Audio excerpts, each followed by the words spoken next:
Bien, y estamos recibiendo aquí en el estudio de Subrayado al director de Opinión Pública de Equipos Mori, el sociólogo Ignacio Suaznavar. Bienvenido, Ignacio. Buenas noches, Blanca. Y traemos hoy la última encuesta de intención de voto con vistas a las elecciones nacionales de octubre, que fue realizada ¿cuándo? Fue realizada ahora nomás, entre el 3 y el 8, y el 11 de agosto, en estos últimos 8 días de campo, recién cerradita. Y efectivamente es la segunda medición. Estuvimos hace pocas semanas acá diciendo, esta es la encuesta de julio, es la primera foto después de la interna, ahora estamos mostrando la segunda. Es una encuesta de índole nacional, cubre zonas urbanas y rurales en todo el territorio nacional, a mayores de 18 años habilitados para votar en esta elección. La ficha técnica completa está, como siempre, en www.equipos.com.uy. Bien, vamos a los resultados. Vamos a los resultados. Los resultados ante la pregunta de a quién votaría si la elección fuera hoy, los uruguayos, como vemos en la placa, en agosto responden lo siguiente.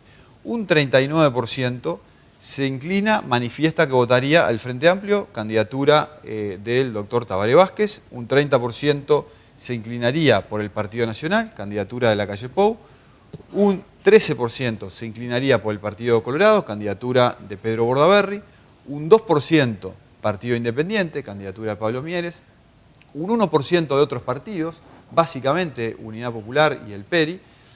Un 2% de votantes que hoy dicen que votarían en blanco en un lado, y hay un 13% de indecisos. Esta es la distribución de la intención de voto hoy, que es algo diferente. Ha habido algunos cambios respecto a la intención de voto de julio. En la siguiente placa vamos a comparar estas dos mediciones, y entonces vemos que en julio, como estuvimos compartiendo aquí hace poquitas semanas, el Frente Amplio marcaba 42%, ahora marca 39%, hay una caída de 3 puntos.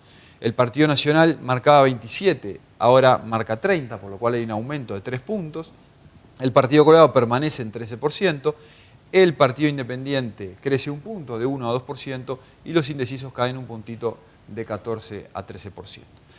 Ahora, en primer lugar, hay que ser muy claros en que estas variaciones, esta caída de 3 puntos del Frente Amplio, este crecimiento de 3 puntos del Partido Nacional, son variaciones que están dentro del margen de error de la medición. Estas mediciones, como siempre comentamos, y en la ficha técnica está especificado con más claridad, tienen un margen de error más o menos 3,7 aproximadamente. Y entonces estas variaciones no son estadísticamente significativas. Claro. Ahora, cuando nosotros miramos la evolución de las cosas, no con relación a julio, sino con relación a un periodo de tiempo un poco más extenso, como vamos a ver en la diapositiva siguiente, nos encontramos con algunas particularidades. En primer lugar, es la primera vez en lo que va de la campaña en que el Frente Amplio está por debajo del 40%.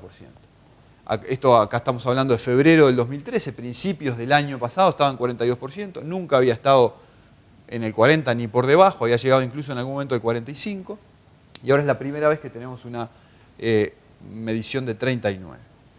Y el Partido Nacional, que estaba en 21 a principios del año pasado, fue creciendo, pero nunca había llegado al 30% en el que está hoy. Entonces, tenemos dos situaciones que son particulares, que son peculiares, que no se habían dado no solo en estos últimos 2 años, sino que, yendo hacia atrás, tenemos que irnos al 2008 para encontrar una medición del Frente Amplio por debajo del 40%.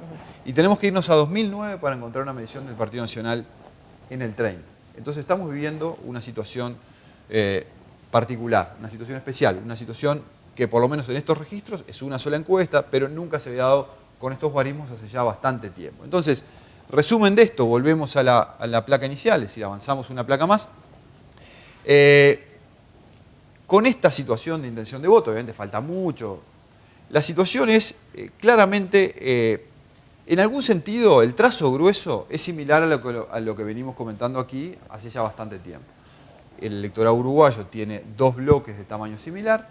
En esta medición, el bloque Frente Amplista de izquierda tiene una intención de voto de 39%, la suma del Partido Nacional y Partido Colorado 43%, quiere decir hay 4 puntos de ventaja para este bloque.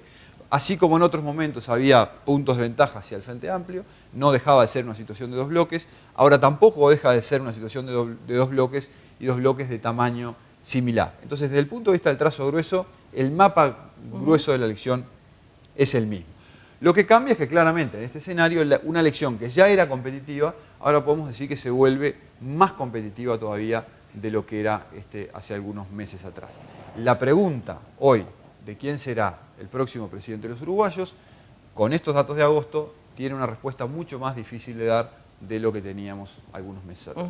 Y esa polarización que vemos en este momento, Vázquez-Lacalle, ¿puede llegar a romperse en algún momento? ¿Puede intervenir en esa polarización, por ejemplo, el doctor Bordaberry? Sí. ¿O vamos a un final entre Lacalle y Vázquez? No, eso no es posible saberlo. Como siempre hemos dicho, este grupo de electores es un bloque que ha mostrado en elecciones anteriores, en el 2009, en elecciones departamentales, una gran velocidad de migrar entre un partido y otro. Entonces, la relación entre estos partidos, el flujo de votantes entre estos partidos se puede dar, y se puede dar incluso en periodos relativamente breves. Depende esencialmente de los desempeños de campaña de cada uno de los candidatos. Es muy difícil que si alguno de estos candidatos desencanta a sus electores, salten directamente hacia el Frente Amplio. Es muy difícil, porque son electores que ideológicamente se ubican al centro derecha y la derecha. Si alguno de estos candidatos desilusiona, desencanta a sus votantes, van a ir hacia el candidato del otro partido, manteniéndose el tamaño del bloque de manera relativamente similar. Entonces, otra dinámica es la dinámica que se va a dar con relación a la captación de los indecisos, porque aquí sí es lo que define el ganador de la elección y quién será el próximo presidente. Y de acuerdo a tu experiencia, ¿cómo proceden los indecisos? Bueno, los indecisos son bichos difíciles de desentrañar. Tenemos algunos elementos. Sabemos, por ejemplo, que del 13% de indecisos hay 2 que están dudando básicamente entre el Partido Colorado y el Partido Nacional. No vendrían para este lado. Hay otros 2 que están dudando entre el Partido Nacional y el Frente Amplio. Están dudando entre estos 2 partidos. Hay un 1 adicional que está dudando entre el Partido Colorado y el Frente Amplio. Y el resto está dudando entre todos los partidos, salvo algunos, que hay un par de ellos que en realidad están dudando si van a votar o no. O sea, esos podrían llegar a incrementar en todo caso el voto blanco o nulo. Entonces, de cada pueblo un paisano, y es difícil por el momento elaborar más pronósticos. Bien, vamos a volver más adelante con los niveles de popularidad de los diferentes candidatos y cómo han evolucionado. Pero, Ignacio, no quiero que te me vayas sin hacerte esta pregunta.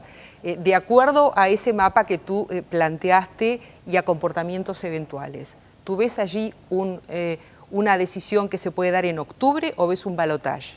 Bueno, si la elección... Las encuestas miden comportamientos pasados. Sí. No son buenas herramientas, siempre, a veces sí, a veces no, no son buenas herramientas siempre para proyectar el futuro. Entonces, en este estado de opinión, si la elección hubiera sido el domingo pasado, nadie hubiera ganado en primera vuelta. Eso está bastante claro. Sería casi un milagro que el Frente Amplio con 39%, con 13% de indecisos por repartir, llegara al 50% de los votos. El escenario de la mayoría parlamentaria sería un escenario complicado. No es imposible, matemáticamente no es imposible, sería un escenario complicado y en todo caso, según la medición de agosto, el escenario de mayoría parlamentaria para el Frente Amplio es más complicado en agosto de lo que parecía en julio. Por supuesto, ninguno de los otros partidos puede tener mayoría parlamentaria ni ganar en primera vuelta por sí mismo en la elección de octubre. Entonces, el escenario más probable en este estado de opinión, si la elección hubiera sido el domingo, hubiera sido una definición en segunda vuelta, y una definición en segunda vuelta con bloques de tamaño muy similar entre sí. Si la elección ya era competitiva, es una elección que parece mucho más competitiva todavía. Bien, y si se mantiene esta polarización que tenemos hoy y se traslada al balotaje, al balotaje en el último domingo de noviembre, ¿cómo ves tú allí esa situación? ¿Con qué posibilidades mejores para quién? Bueno, esa es otra elección. Y esa elección, la campaña para esa elección empieza el día después de la elección de primera vuelta. Esta configuración de bloques es muy difícil que se mueva, por lo cual es muy probable que la segunda vuelta sea una elección pareja entre quienes sean los candidatos. Pero no podemos hilar mucho más fino porque todavía no es un escenario que la gente tenga en mente el intentar definir, bueno, a quién votaría, sí, ¿no? No es del todo correcto, por lo menos a esta altura, todavía anticiparse elecciones, porque el escenario de arranque, además de la campaña de segunda vuelta, va a estar marcado por cuáles sean los resultados de la primera vuelta. Entonces quizás las cosas que los uruguayos puedan responder hoy o imaginar hoy después varían en función de la coyuntura. Pero sí, claramente, un escenario parejo. Nos vemos en unos minutos para ver la popularidad de los candidatos. Exactamente, que es muy importante.